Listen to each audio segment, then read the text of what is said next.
আমাদের এলাকা দুইটা কলেজে আছে, আপনারা বলছেন যে শতভাগ ফেল করছে, কিন্তু এটার পিছনে রিজন হইল কি ভালো দক্ষ শিক্ষক নাই, শিক্ষক নিয়ত আছে এবং এলাকার থেকে যে কমিটি আছে কমিটি ঠিক থাকতে হবে, তারপরে আমাদের উন্নয়ন হবে ইনশাল্লাহ আমরা আশা করি।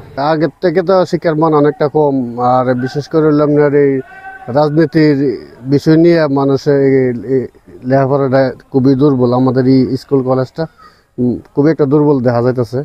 আমরা এলাকাবাসী অনেক শ্রম দিছি পড়াশোনা টিকাতে হোক, রাজনীতিক যে একটা উত্তাল গেছে এটাতে ছাত্ররা কিন্তু লেখাপড়া করে নাই, এবং স্কুলের মাস্টারও তাদের স্বাধীনতা আছে, তাদের প্রতি কৈতদারতা করার মতো কোনো ব্যক্তি নাই। এক দ্বিতীয় কথা, তাদেরকে আমরা যে টাকাটা দেওয়া, আমরা তৎকালীন সরকার পতন এক পর্যন্ত বেতন আমরা এলাকাবাসী দেওয়া গেছে, সরকার পতনের পরে এখানে একটা এলোমেলো হয়ে গেছে, মাস্টারও এখন একটু গাফিলতি বা একটু নমুনা দেখাচ্ছে। এবার আসলে তো সেই ধরনের ওই সার্টিফিকেট বেস লেখাপড়াটা এবার একটু কঠিনভাবে ধরা হয়েছে। সরকারও চেষ্টা করছে, বোর্ডগুলো চেষ্টা করছে যাতে শুধুমাত্র সার্টিফিকেট সর্বস্ব না হয়, একটু মেধা সর্বস্ব হয়, সেটার জন্য আমরা চেষ্টা করছি সরকার।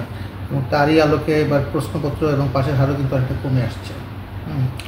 তো এখন যেটা বিষয়টা হচ্ছে যে তিনটা কলেজ আপনার সব কিছুতে ফেল করেছে, মানে সবগুলো ছাত্রই ফেল করেছে, তাদের বিরুদ্ধে আমরা মানে প্রচলিত যে ধরনের আইনগুলো আছে তার সর্বোচ্চ আমরা ব্যবহার করব, আর যাতে কলেজগুলো পরবর্তীতে তাদেরকে আরও ডেভেলপ করা যায়, ছেলেপেলের মানে পাশের হার যাতে বৃদ্ধি করা যায়, এবং ওভারঅল পুরো ডিস্ট্রিক্টের যারা ছাত্র আছে পরীক্ষার্থী আছে তাদের মান যাতে আরও, তাদের লেখাপড়ার মান যাতে বৃদ্ধি করা, পাশের হার বৃদ্ধি করা যায়, সেটার জন্য আমরা চেষ্টা থাকবো, আমরা অব্যাহত থাকবো।